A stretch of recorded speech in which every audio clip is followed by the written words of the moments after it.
Hey y'all, welcome to the Winning at Life podcast show.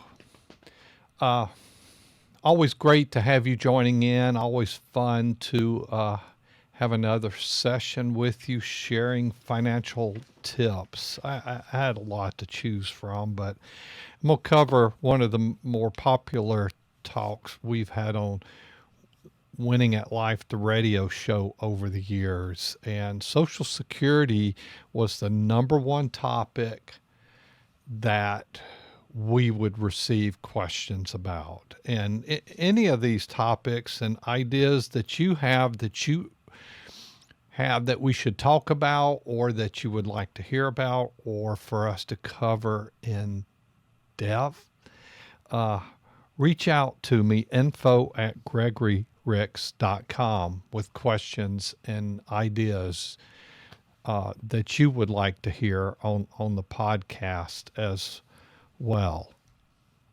So I am Gregory Ricks, host of the show, been in the financial services industry in some form, basically my, adult life, and CEO, founder of Gregory Ricks Total Wealth, financial advisory firm, financial services. We help with money management as a financial guide to you is one way to think about that. Somebody to bounce ideas off of, how to create a plan, have a guide that helps keep you on the path. This show wouldn't be possible without a number of sponsors. J. Heath and Company CPAs. You always have to do some tax work. If we make money, we owe Uncle Sam. So he might be a great one for you to reach out to. I had somebody so, most of our income is Social Security. Well, they did have some additional income, and they said, well, I didn't include the Social Security income in my tax return. And I was having this discussion because the husband and wife were having an disagreement whether it was taxable or not. And he had filed his past tax return not including it. And I said, based upon your provisional income, you're going to owe some taxes. Some of your Social Security is going to be taxed. So I said, you're probably going to have to file an amended return. It's going to be better than getting, penalties and interest 2 years later when they send you out a notice out that. So, using somebody, whether it's the situation I described or running a business as well, and especially a business growing over time, that can be a mountainous return. I don't know. My tax return was probably better than 150 pages. Can you imagine that? And in reviewing it, I found an error. It didn't change the outcome of it, but there was a concern on numbers didn't showing up in one spot. And it had to do with my Roth conversion that I do each year. So you can see little details matter from that standpoint. Okay, that's been a long time. So J. Heath and Company CPA is a great one to reach out to. Dwayne Stein over at mortgagegumbo.com. W.J. Blanchard Law. New Orleans Mosquito Joe. Spitali's Deli and Catering in Metairie, Louisiana. Jeff over at JJS Audio and Video. Heck, I spoke with him just the other day on a technical problem with recording cameras on a property that I had, and there turned out to be a gap. So I'm going to get him to upgrade to another system to where when somebody walks by this camera, I get an alert. I just had an anomaly happen. It'd take us a whole podcast to talk about, but it was kind of disturbing to me. So that's one reason I like to use him. Pat Huber with First South Farm Credit, and he's going to be on an upcoming podcast. It's going to be great to talk to Pat Huber. And, they loan money for land. So, and there's a lot of it out there. Oh, money. Oh, I'm really talking about land, a lot of land out there. And the show wouldn't be possible without our relationship with iHeartMedia. And last but not least, show sponsored by Gregory Ricks Total Wealth. A couple of things to note to you before I get into the meat of this. It is be sure to subscribe to the Gregory Ricks Total Wealth YouTube channel for on-demand financial content. New Winning at Life podcast episodes are posted every Wednesday at 3 p.m. And also, if you could help us out, like, comment, subscribe, and hit the bell notification to be alerted whenever we release new content. And I believe we do release content every Wednesday at 3 p.m. Central Time. Awesome. I got that right. Okay. A column that I have followed over the years, and I get this through Epoch Times, and this gentleman, Tom Marginal, has written a few books on Social Security, and I think he spent mostly, well, I can tell you here, he worked 32 years in a variety of positions for the Social Security Administration before he retired back in 2005. So he writes a pretty good article, and I kind of refer to it from time to time in some of his other writings.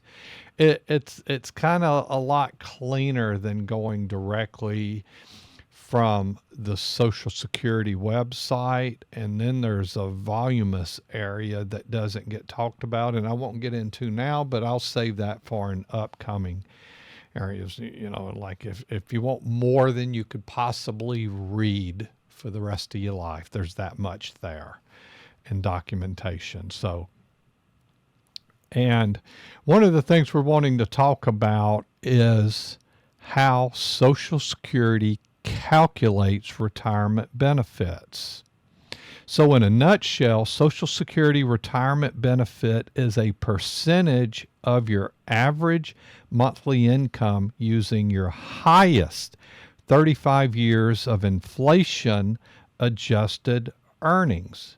I know that's a lot in there, but just real quick, it's your highest 30 years, and these years are adjusted for inflation. So when you file your Social Security, well, let me back up. When you file for retirement benefits, the Social Security Administration will look at your earnings history and pull out your highest 35 years. They don't have to be consecutive. You don't have to have 35 years of earnings. The Social Security must plug in an annual salary of 0 for every year you did not work until the 35-year base is reached. So you don't have to have 35 years, but you would probably average a higher benefit if you did have 35 years of actual working. However, before it adds up those high 35, it indexes each of those past earnings for inflation. And this is where the formula starts to get a little messy. That's because there is a different adjustment factor for each year of earnings, and each year's adjustment factor is different based on the year of your birth. Here's a simple example. If you were born, let's say, in 1964 and you earned $20,000 in 1990, it would multiply those earnings by an inflation adjustment factor of 3.3, meaning that it would actually use $66,000 as your 1990 earnings. But if you were born in 1959 and earned that same $20,000 in 1990, it would use an inflation factor of 2.5, resulting in $50,000 as your 1990 earnings used in your Social Security computation. The next step in the retirement computation formula is to add up your highest 35 years of inflation adjusted earnings. Then you divide by 420, that's the number of months in 35 years, to get your average inflation adjusted monthly income. So you got that? Yep. The computation is to add up your highest 35 years of inflation adjusted earnings. Then you divide it by 420. That's the number of months in 35 years, and get you your average monthly income. The final step brings us to the social part of Social Security, the percentage of your average monthly income that comes back to you in the form of Social Security benefit depends on your income. In a nutshell, the lower your average wage, the higher percentage rate of return you get. Once again, the actual formula is pretty messy and varies depending on your year of birth. As an example, here's the formula for somebody born in 1964. You take the first $1,286 of average monthly income and multiply it by 90%. You take the next $6,463 of your average monthly income and multiply that by 32%. And you take any remainder and multiply it by 15%. So, believe it or not, that was the simple explanation for those who just want some kind of idea of how their Social Security retirement benefit is figured. So to summarize, it is a percentage of your average monthly income using your highest 35 years of inflation adjusted earnings. If this were a college course, think of it as Social Security Benefit Computation 101. Now getting a little bit more into the advanced version of retirement benefit calculations for those who want to know the nitty-gritty of the process. I'll start by introducing the term primary insurance.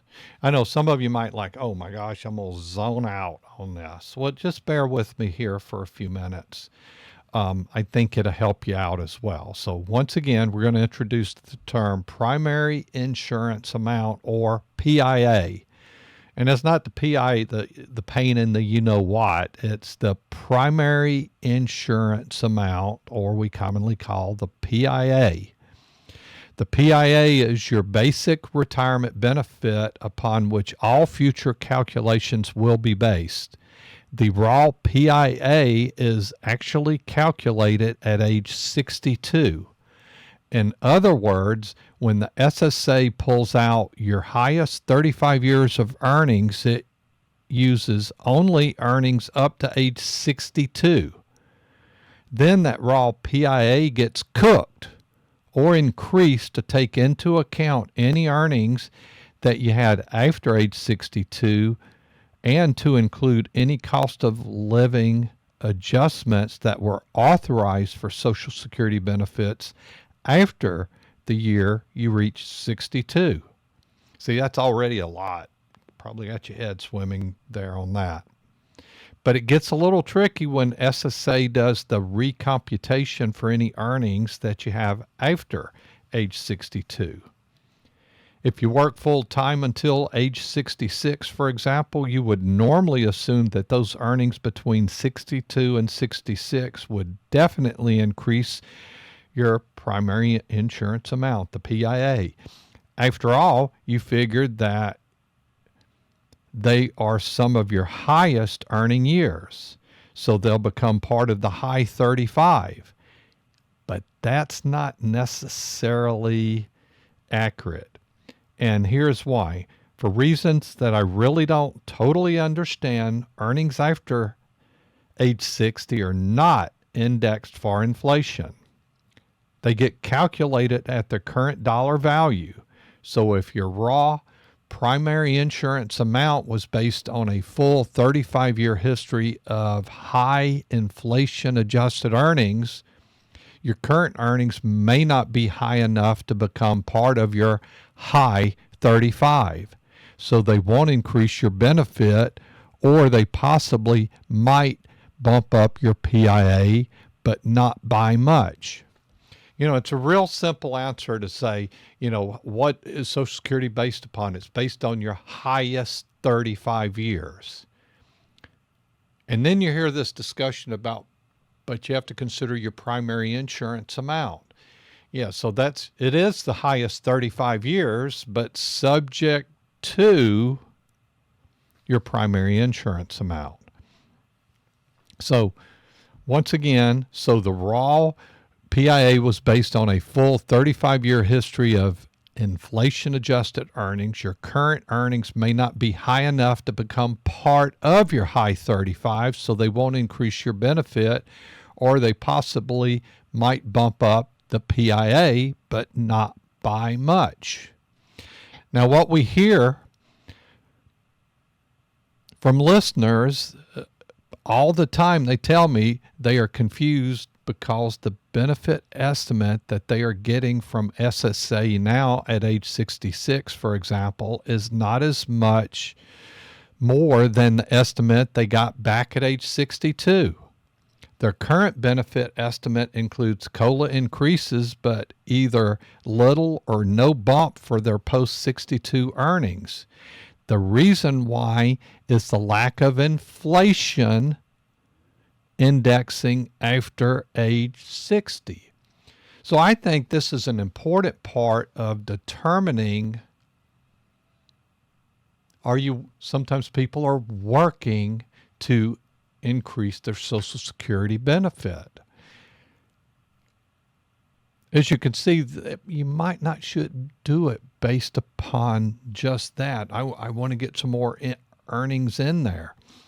So you might be doing so, but it also might be another reason to, instead of defer turning it on, might be a reason to consider turning it on.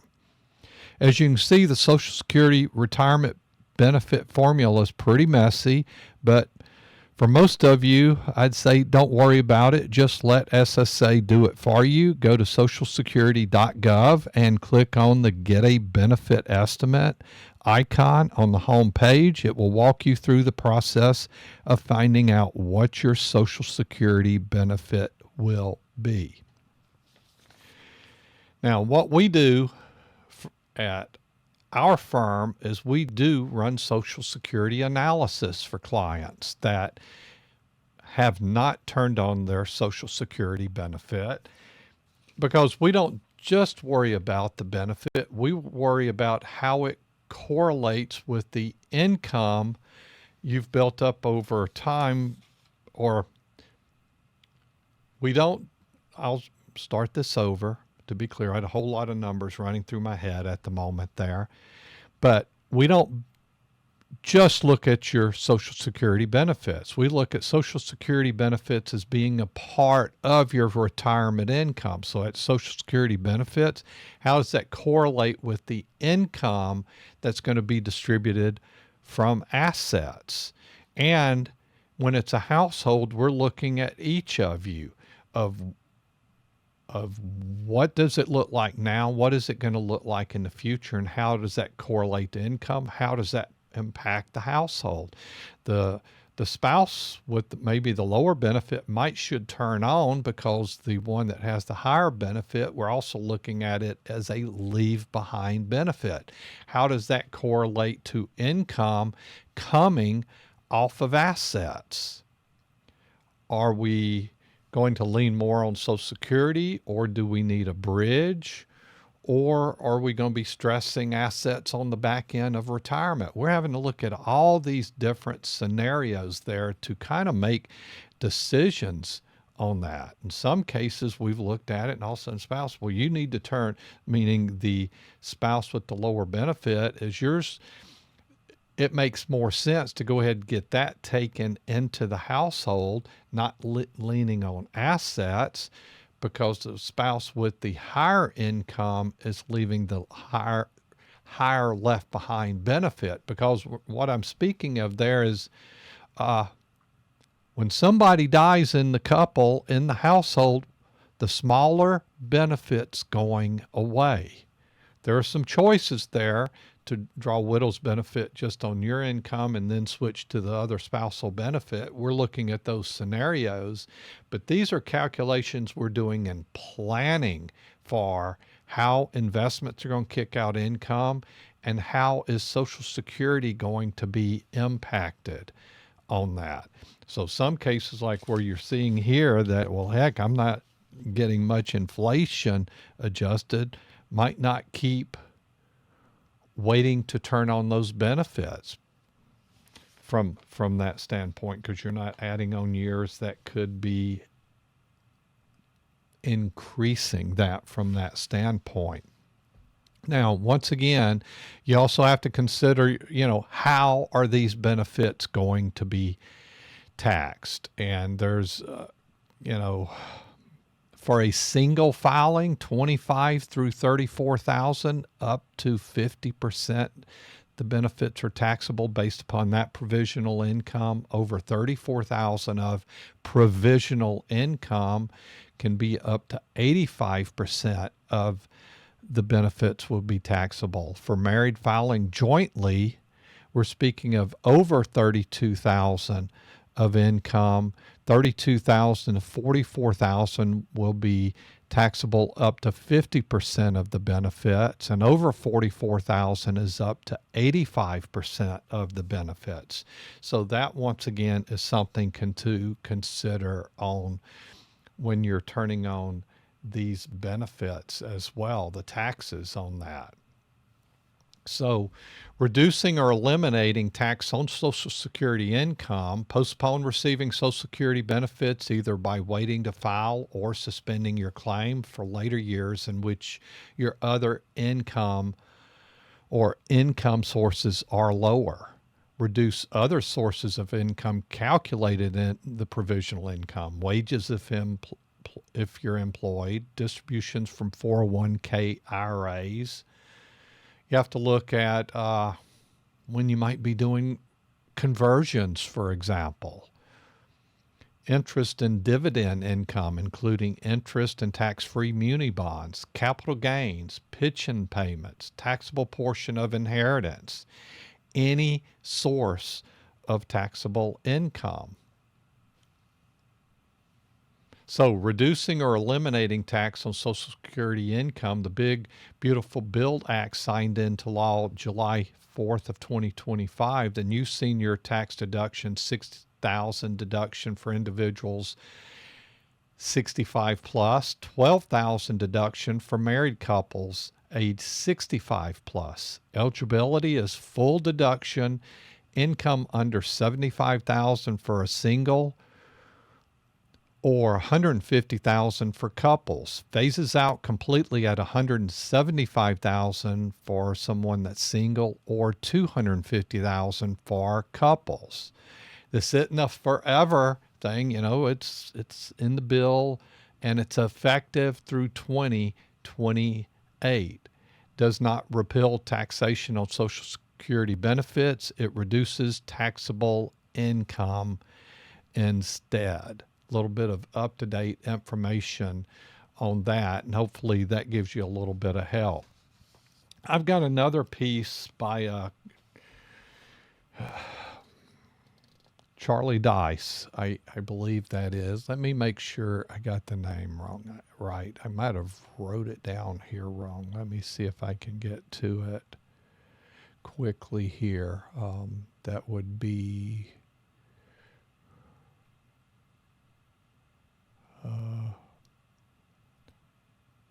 buildingquietwealth.substack by Charlie Dice.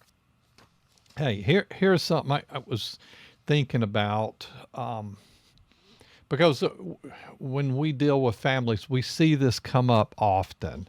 And this is in this article that's at buildingquietwealth.substack, 7 steps to make sure your spouse knows what to do next. One thing, I hate seeing a spouse worried after a death occurs. And a lot of times, it's not expected. For most couples, there's a division of responsibilities. One spouse handles most financial details, the other has their own areas to manage. And after a few years or decades of marriage, you reach a point where you simply trust each person is taking care of their part. And for the most part, that works until something changes. Because if something happens, you're like, oh my gosh, you're going to be lost. They're trying to figure out where everything is and what each account is for, what needs to be paid or handled right away, how money's coming in, what about the logins, whom they can trust and ask for help, and what decisions to avoid making too quickly. And for someone who hasn't been involved in the details day to day, that's a lot to take on, especially under pressure. So I've only got a moment here for a few steps, but here, just a couple simple rules. Make sure they know where everything is. That includes bank accounts, investment accounts, insurance policies, estate documents, passwords, and logins. Make sure they know make sure they know what needs attention right away. Which bills need to be paid right away, which income is coming in and when, and what can wait without causing problems. Make sure they understand how things work. Make sure they understand how everything actually works, how much money comes in each month, which accounts are used for spending, and how the overall setup is meant to function. Make sure there's something they can follow. Make sure there's a guide there. And then this is really important, step 5, make sure they know who to call, who to contact if they have questions, which professionals are already involved, and who they can trust to give them advice.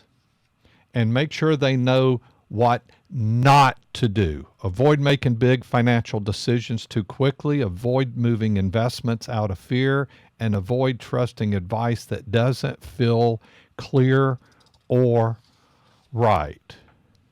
And make sure you've walked through this together. That's some really, really important stuff that you've got to have done there. So once again, thank you for listening to the show today. Visit our website to see our upcoming events. Reach out to the firm to schedule a visit if you're looking for some help or more information on what I discussed today. The phone number is 504-832-9200. Email info@gregoryricks.com. You know the website, gregoryricks.com. We offer in-person and virtual meetings. Be sure to subscribe to our YouTube channel as well as for more financial content. Thanks for watching, and tune in next week for more Winning at Life podcasts. Y'all take care. Love y'all.